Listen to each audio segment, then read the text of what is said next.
Hello everyone, I'm just about to wrap up my barn find 1974 DT250A that I got for just a few $100s. I got a great deal. I did the electrical system with the power dynamo 12 volt magneto, rewired it from head to tail with a brand new wiring harness, did a full compression check and leak down test. Those are perfect. And then finally I put a little bit of premix in the tank to see if the thing would even run, and it ran like a top. So I'm super excited. And now the one last piece of the puzzle is to verify that the Autolube pump is working exactly the way it should be. These old two-stroke Yamahas are truly wonders of engineering. These DTs are great bikes. I think they have timeless lines, timeless styling, and the engines are incredibly reliable as long as they're properly tuned. Yamaha really was an innovator of two-stroke technology, like in the late 60s, early 70s. And I think this Autolube pump is a good example of this. Now, functionally, it does the job really, really well, yet the design is dead simple. I'm talking rock solid, reliable. So I think it's worth taking a deeper look at. Now, fair warning, this is going to be a fairly long video. This isn't just a 2-minute demo on aligning a dot to a pin. I think there are plenty of those on forums. What I want to do is give an overview of the pumps, like why I think you should keep this pump, how it works, how to properly adjust it. You know, this same pump was used on a lot of different Yamaha two-strokes, but the output values and tolerances could change from one model to the next. So everything that I'm going to explain in this video is valid for a 1974 through 1976 DT 250, 360, and 400. It's all the same. All of the tolerances and everything are the same for those three bikes. For any other Yamaha that uses that same pump, the concepts are going to be similar or even identical, but the tolerances and pump output values could vary from this model to yours. So make sure you check your service manual before, for instance, you test how much oil it pumps out. Now, while I would love to show you how to do some of these adjustments and checks on my actual bike, the placement of the pump and this pulley on the bike, that's going to make it pretty tough for me to get decent camera angles while moving things around and talking to you at the same time. I'm really not that good. So here's the high level of what I want to accomplish with this video. I want to make sure, first of all, that you know how to bleed and prime the pump. I want to make sure that you know how the adjuster plate moves when we move the throttle. That's that little guy right there that you can see moving. Now, Yamaha calls this the pump pulley. I hate that term because it sounds like the pump is driven by some pulley, and that's not the case here. So you'll hear me refer to it by an adjuster plate. And then finally, I want to make sure that the pump output is within spec, both for minimum and maximum throttle. So in other words, I want to make sure that this pump right here is pumping out the right amount of fluid to the engine. But before I jump into any of that, I want to go over the basic mechanics of how these pumps work and emphasize why you should keep this pump in place and not go to premix. To do that, I've got another pump that's on my workbench, so I'll set up over there. So first of all, I want to explain why I think you should use this pump and make sure that it's properly adjusted as opposed to premixing. This pump will vary its output based on two independent variables. The RPM is one of those variables, and your throttle position is the other variable. They're completely independent of one another. And this is actually what happens when we ride. I mean, you can be at full throttle on your motorcycle, but be at really low RPMs. Imagine being in a really tall gear, maybe too tall of a gear, trying to go up a hill, and you just floor it at really low RPMs. You're at low RPM, but you're at full throttle position. And the opposite of that could be true. You could have a completely closed throttle and still be at redline. An example of that might be if you were coasting down a hill at really high speed, but you had your throttle closed. Now, Yamaha engineered this pump to deliver 10 times more oil at full throttle than at no throttle, regardless of the RPM. And that's a huge variance. So this pump covers just about every operating condition automatically that you could throw at it. All kinds of combinations of RPM and throttle position. Now, premixing, on the other hand, is a really generic static ratio. So at idle speeds or just putting around the block type speeds, your engine is getting the same oil ratio as if you're climbing a hill on a highway at wide open throttle at high RPMs. And because of this, no matter what gas oil ratio you choose, It's a compromise. Like, one of two things is happening. Like, at worst, your engine is not getting enough oil at high load, full throttle conditions. But even if you accounted for that by choosing like a somewhat rich oil ratio, then you're pumping way too much oil through the engine at these low load, low RPM riding conditions, which means you're spending more money on two-stroke oil than you need to, but you're also contributing to fouled plugs, carbon deposits, all that kind of stuff. Now, and there's one particular condition that's incredibly dangerous for premix only systems, and it's a scenario that I just talked about. So imagine that you're powering up a hill on a two-lane highway. Let's say you're going 60 miles an hour. That's a pretty high RPM on a DT 250, and you're giving it quite a bit of gas to accomplish this. Let's say that it's a pretty steep hill, so that's a really high load. Now, if you're pre-mixing, we're probably in good shape because at full throttle, that main jet is wide open and it's giving the engine a pretty good supply of gas and oil in our premix. But now imagine that we crest the hill. We go over the top of that hill, and now you got a big downhill. So now an experienced two-stroke rider knows better than to do this, but it still happens all the time. And that is, you chop the throttle, you close it entirely, but you leave your clutch out. And we do this all the time in our cars because engine braking will slow us down as we go down that hill, but two-stroke engines don't have much of an engine braking effect. So if you chop the throttle closed on a big downhill at highway speeds on a two-stroke, a nightmare scenario emerges as far as your engine is concerned. The engine is still spinning at a really high RPM because we're at highway speeds, but you have almost entirely cut off the flow of fuel to the engine, which is to say the flow of oil to the engine. The only gas and oil that's going to get to the engine is by an idle jet, which is really anemic, and it's not at all suited to giving enough oil to an engine that's spinning at, say, 6,000 RPM. I'm telling you, countless two-stroke engines have been destroyed by chopping the throttle on a downhill at high RPMs. Now, if nothing else, this Autolube pump right here can be an insurance policy that helps prevent that from happening. And I know that a lot of people have heard, and it's usually secondhand, of some guy who had his Autolube pump go out and destroy the engine. And these people will get on forums and they're going to say, you know, why risk this pump going out when you can just premix? It's really easy to premix. Well, I just described one big reason, but even bigger than that, I think if you think of the likelihood of a properly functioning Autolube pump going out, you know, quote unquote failing, I'm telling you, it's so remote, it's so overblown, it's so exaggerated. I think it's made some people unfairly question the reliability of these little guys. You know, the fact is, these pumps are sealed, they're precision manufactured, and frankly, they're overbuilt models of simplicity and reliability. They work by a precision steel plunger or piston that's pumping back and forth inside a cylinder. There's so little that can go wrong with this thing as long as it's properly set up initially. A broken cable might be the most likely failure point, but even if your cable breaks entirely, this pump will continue to supply a small amount of oil to your engine.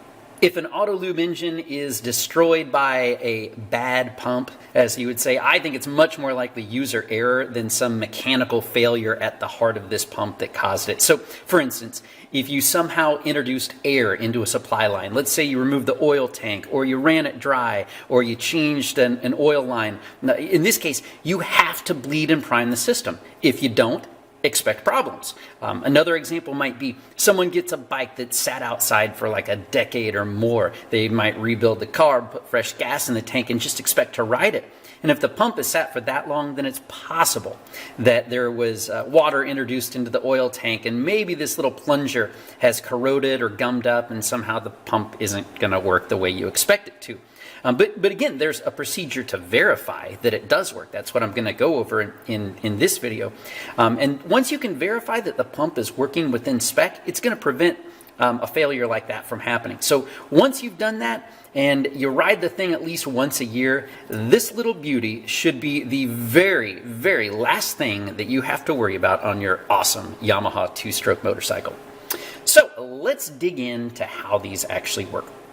Now, I told you that there is a steel plunger or piston that moves back and forth, and that's this little guy right here. That's it. You're looking at the pumping mechanism right now. It's about 2 millimeters maximum movement. It's not focusing very well here. but hopefully you can get the idea of that. Moves back and forth about 2 millimeters maximum, and this alone provides the pumping mechanism that goes. This is your oil inlet line right here from your oil tank, and this is the oil output. There's very, very little that actually moves inside this thing. There's a little ball valve, a check ball valve that's inside there. It's a 5/32 inch steel ball valve. It prevents oil from backflowing back into your pump and on out there. But internally, there's just a spring and this plunger, and then a worm drive gear comes in here from your crankcase.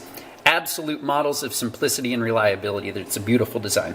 So to help demonstrate how these pumps work, I want to use a standard spray bottle because the mechanism is very similar to how our Autolube's pump works, how these Autolube pumps work, but hopefully you're a little bit more familiar with it. So this spray bottle has a piston and a check valve, and they can vary how much liquid they pump by pulling in the trigger just a little bit or by all the way. Now let's imagine that I have this wedge right here that I can put between the trigger and the bottle. And this wedge can limit just how much I can pull the trigger. You see, it's a mechanical stop. It's physically and mechanically stopping this trigger from pulling any further. And if I have the wedge moved all the way over, I have full range of motion of my trigger. But if I slide it in, I can barely pull the trigger. If this simple concept makes sense to you, then you already understand the concept of the Autolube pump. You see, let's imagine that your throttle cable is hooked up to this wedge right here. And at idle, my wedge won't let I won't let this thing move. It's going to be wedged in there at idle speeds. There's going to be a spring that's pushing this wedge in place. But as I give it gas, I pull the cable against this spring, and it's going to physically allow that trigger to pump more liquid. Now, in practice, I mentioned that your Autolube pump is controlled by two different variables, RPM and throttle position. So to visualize that using this spray pump, here are some scenarios. So at low RPM idle, I have a slow pumping rate, which is based on RPMs, and a small pump stroke. So do you see that here? I'm not going very fast, and I'm not pulling the trigger very far. And it's because my throttle in this hypothetical scenario is closed. I'm just idling. Now imagine that I'm in that really tall gear but still at a really low RPM, and I just nail the throttle, full throttle. Well, because it's still low RPM, my rate of pumping is still slow, but now the stroke of my pump is all the way open. My engine's getting a lot of oil in this scenario, even though I'm at a low RPM. But as my RPM increases to full throttle, the pumping speed up, and the full strokes continue. So now I'm just getting a ton of oil into that engine. Now, let's imagine this earlier nightmare scenario that I talked about, where we crest a hill at high RPM and then chop the throttle. Now, whereas like in a premix engine, this would be running dangerously lean, the Autolube pump is going to continue to deliver a small but really frequent burst of oil. So do you see how these two different variables, the RPM and throttle position, work together yet independently, and they're so important and desirable in this two-stroke engine? Well, then let's go ahead, take a look at the actual pump and see if it can also make sense to you. So on this pump, there are a couple of moving parts here. At this end, there's this guy that moves up and down. This is the actual piston or plunger of the pump. This is what's doing the actual pumping duties of the Autolube pump. But independently, there's this darker metal adjuster plate. Yamaha calls this the piston pulley. I'm going to call it an adjuster plate because that's really what it does. These things are both spring-loaded. They both go up and down, but it's only this top one here that actually does any of the pumping. This darker metal guy only adjusts how far in and out the piston pump can actually move. So first of all, what makes this piston go up and down? Let's see if I can get this thing to focus. I can't. I'll do my best. There is what they call the starter plate. If you rotate this white guy, it will make that piston go in and out. But really what this plate is doing, it's mechanically pushing it out, and then there's a spring that is always wanting to pull it down. So you mechanically push it out, and as long as you let go, it's going to snap back down because internally there's a spring that wants to always force this piston downwards. So the only mechanical pressure that the spinning of the engine is doing is pushing it outward, and then it's letting the spring return it to the most downward position that the pump can go. But at maximum, again, we get about that 2 millimeters of travel, and that's it. But under most circumstances, well, let me put it this way. Only under wide open throttle are you ever going to see this 2 millimeter pump stroke. At most reasonable, quarter throttle, half throttle, this black plate, this spring-loaded black plate, is going to rise up and really not let this piston move up and down very much. So let's take a look at the mechanics of how that actually works, because it's ingeniously simple. So it all comes down to what I'm calling this adjuster plate here. Your throttle cable, from the throttle it branches off, and one cable goes to your carburetor and the other cable goes to this oil pump, and it wraps around this black adjuster ring. And when you give it gas and your cable retracts, it's twisting this ring. So that's all it's doing, is twisting this ring. And by twisting this ring right here, it's making it go either up or down. The black part is going either up or down by twisting it. Now, how is it doing that? It's incredibly simple. There is much like I showed you this fancy ramp that I was using in my spray bottle right here, there is a very similar ramp machined into the profile of this. Let me see if I can get a better view of this that's actually in focus. There we go. I think that's a little bit better. So what we have on here is a pin, this pin right here. It's pressed into the main body of the pump, so that pin is static. And machined into this dark metal adjuster ring is a ramp right here.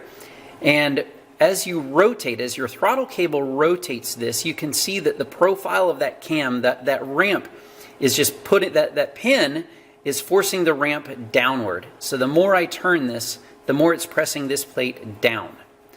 Remember, there's a spring underneath this, so the spring is wanting to push this metal plate up.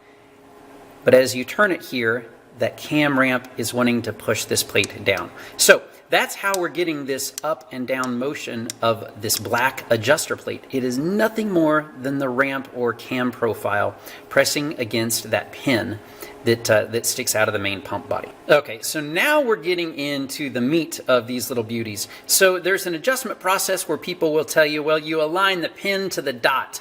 And a lot of people don't really understand what that means or how to do it or even why you do it. But if you followed along so far, this should hopefully make a lot of sense. Machined or stamped into the top of this metal adjuster plate. In this case, we've got a couple of different things. There's kind of a square pyramid shape that's right here, and then right next to that is an even smaller dot. So on the 250, what we want to do is at closed throttle position, we want the smaller dot to be perfectly aligned with that pin that we can see through this eye right here. It's the pin that is into the machined body of this pump. It's what pushes against that ramp. So that's really it. We're mechanically aligning that dot, the small dot, not the big square, but they're so close together, guys. You're really, as long as you're in the ballpark there, you're going to be okay on this thing. So what that means is, as I'm looking down through here, this angle might actually be better. I can see my pin. I can see my little dot. This is where I want the alignment to be as the pump is on my bike and the throttle is closed. Now, if I moved to one side, if one direction or the other, that just means I need to go to the barrel adjuster on my cable that leads into the engine case here, and I need to either give more slack into this cable, which will move it clockwise, or I need to add more tension to the cable, which will move it counterclockwise. So that's how we align the dot to the pin, is simply by adjusting the cable. And the length of that, the cable slack at a no throttle condition, is how we get that dot to align with the pin. So that's it. I mean, that's really the first step in making sure that your pump is adjusted, right, is making sure that's adjusted. But what's the magic of that? I mean, why is it so important to align the dot with the pin? We can already see that there's a ramp there. Shouldn't it just adjust on its own? Well, not really, because let's take a closer look at that ramp profile.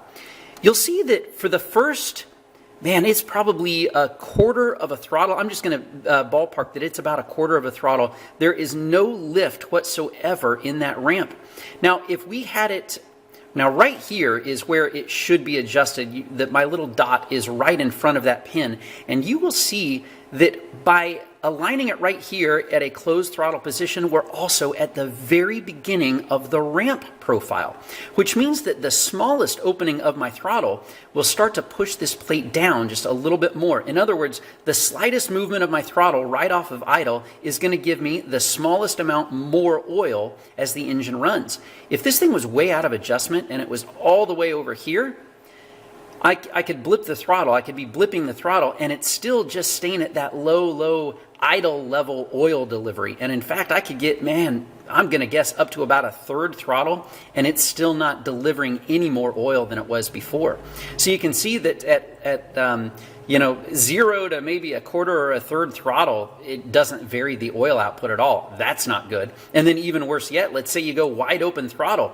Well, because you've wasted all of this initial travel doing nothing, that means your ramp is going to max out about right here. So, you're probably only going to get about 2/3, maybe 3/4 of the maximum oil delivery that your engine should be getting.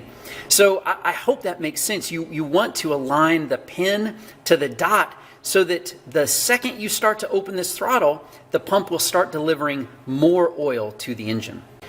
So now that you understand that by turning the throttle and turning this adjuster plate, it adjusts this adjuster plate up and down, it's important to know how moving this plate up and down limits or allows more movement of the actual piston pump. And guys, it's super simple. There's a little tab that sits on the end of this right here. There's a tiny cutout. It actually kind of comes down a little bit. So if this thing is bottomed out, you see the gap that's in there right at the edge of my tool here? That gap is not what this plate rides on. There is about a 2 millimeter wide section that doesn't have that. And so that's our stop. As this plate goes down, it's going to allow my pump. Let me turn it here. There we go. So remember, this piston, the pump piston, is spring loaded. Sorry about that.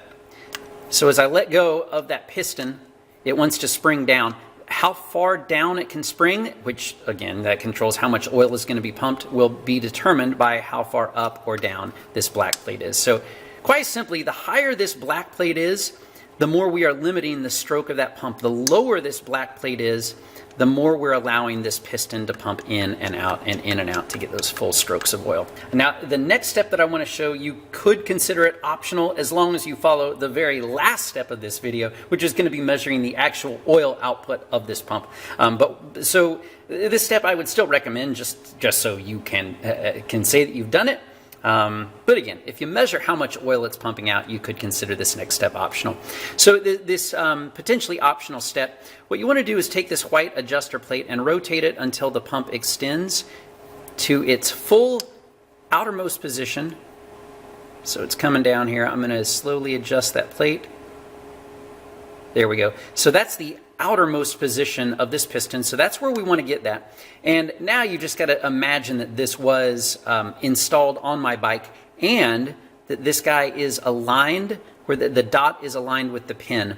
And that means we're right at the foot of the ramp. What I want to do is make sure that the gap between that little ear on this adjuster plate and the stop plate on the piston is within 0.25 millimeters and 0.2 millimeters. That is the tolerance for the gap that's in there. Now remember, don't stick your feeler gauge in this big gap, and it's always going to be greater than 0.2 of a millimeter. So what you want to do is put your feeler gauge in between that small tab right there and make sure that that it's within spec. And then as you go full throttle by rotating this guy, again, you'd have to imagine that this is on the motorcycle. What we want to do is make sure that the gap that's in there now is between 1.85 millimeters and like 2.05 millimeters. Now, my feeler gauge doesn't go that thick, and so what I did, I have a digital micrometer, and I just used a stack of different feeler gauges, and I just kept adding feeler gauges until I got a stack that is 1.9 millimeters thick. And as long as I could fit that, and I can just barely fit that in between there, so I would know that at wide open throttle, my tolerance is right there. It's a nice snug fit that goes right in between there. So at least by the book, the gap that is in this, that is to say the overall stroke of my pump, should be within specs. So as long as everything internally is in order with this pump, it should be pumping the right amount of oil. And now if these specs weren't in alignment, if there was way more than the say a 2 millimeter gap or way less than a 2 millimeter gap, the process of adjusting it is actually quite simple. This is just a nut, so you'd take this nut off of here and you would add shims below to move this stop plate up or down just a little bit so that you get the gap that you need to get the right pump stroke that you need. Okay, so now we'll move on to the fun part. It's the final step, which is measuring the actual oil output. And if you changed out any part of the system, so the oil tank, oil lines, even the pump itself, you want to properly bleed all air from the system. If you don't do this, man, you're asking for some engine trouble. I've already bled my pump, so I don't need to do it, but it's super, super simple. Remove that Phillips head screw right there. It's right beside the brass oil inlet valve. Remove that screw and just give it tons of time. I mean, you know, 15, 20, 30 minutes, and gravity alone should bleed this. But if you want to speed the process up, you can go full throttle on this thing and spin this white starter wheel, and that'll pump it a little bit, and it should speed the process up. You want to let that run until there is no more air that is coming out of the system. So to be 100% certain that you've got all the air out of the system before you go on to this final test. So this is the oil output line right here. And with a banjo bolt, it bolts right into the main cylinder.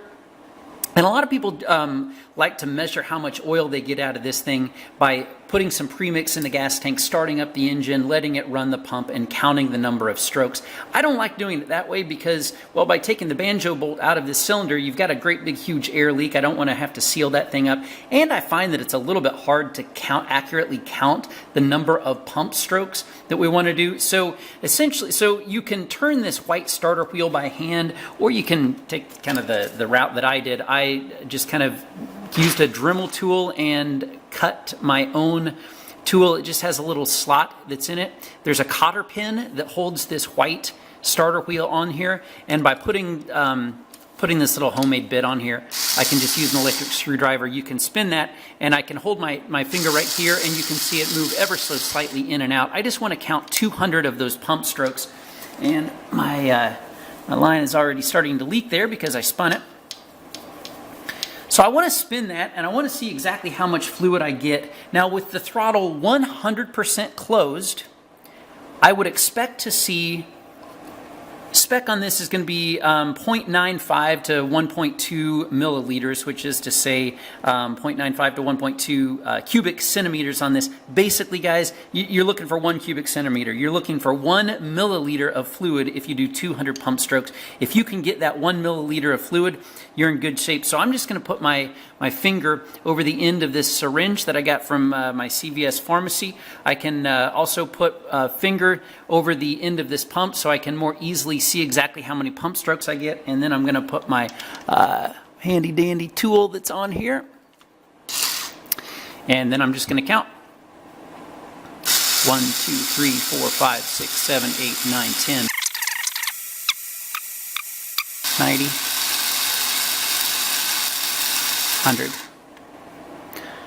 So I've got 100 pump strokes. I'm halfway there. I just want to see if I have half a milliliter of fluid. And I've already got way more than half a milliliter of fluid. I've got a pump problem here. I'm pumping too much liquid at 0 throttle. What I'm going to go ahead and do is give it full throttle and see what kind of output I get in a full throttle condition. I would expect to see 10 milliliters. Actually, anywhere between 8.8 and 9.7 milliliters is going to be in spec for a full throttle condition. So this could be a little more difficult, but I'm going to go full throttle. I'm going to hold it in place right there and now count. 1, 2, 3, 4, 5, 6, 7, 8, 9, 10.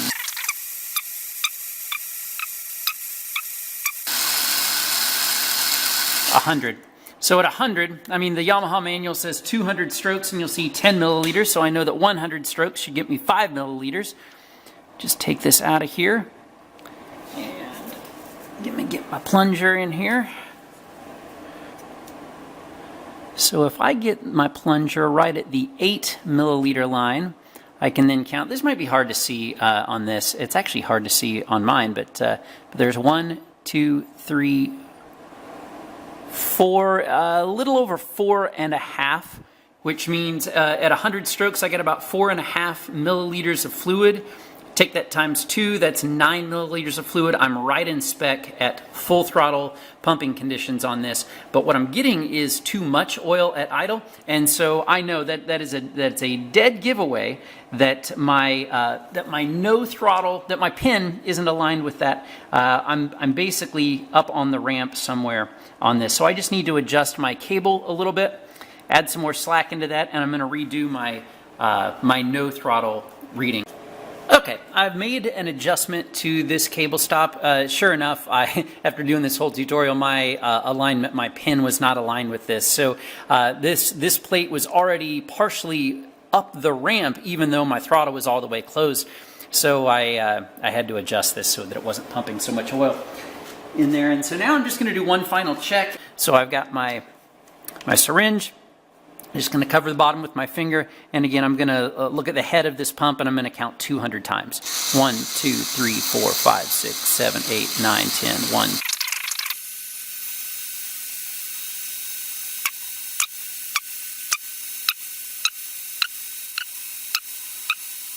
I want to see how much fluid we've got.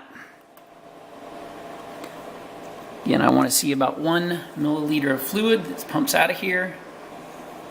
I don't have it. I don't have it. I don't have enough fluid in here, not even close, not even remotely close. So here I've gone too far on my pump. So I originally had way more than I needed. I made my barrel adjustment. I thought I lined my pin up. I'm going to have to do it again. So again, this is why it's not just a good idea to line up the pin and assume that you're in good shape. Sometimes it can be a little difficult to gauge. And I know that my maximum throttle is just fine. But I certainly don't want to starve my engine for oil, and I don't want to feed it more oil than it needs. So I'm going to check this alignment one more time. My setting is going to be somewhere in between these two that I just had. So I'm going to make that adjustment, and we'll try it a third time. Hopefully that'll be the charm. See if third time is the charm here. I adjusted that outward. I turned it counterclockwise. It puts more tension on the cable, pulls that adjuster plate ever so slightly further up onto the ramp. This should get me, hopefully, right into where I go. 1, 2,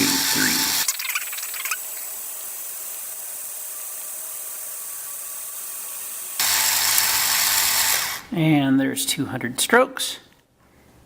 Let's see where I'm at here.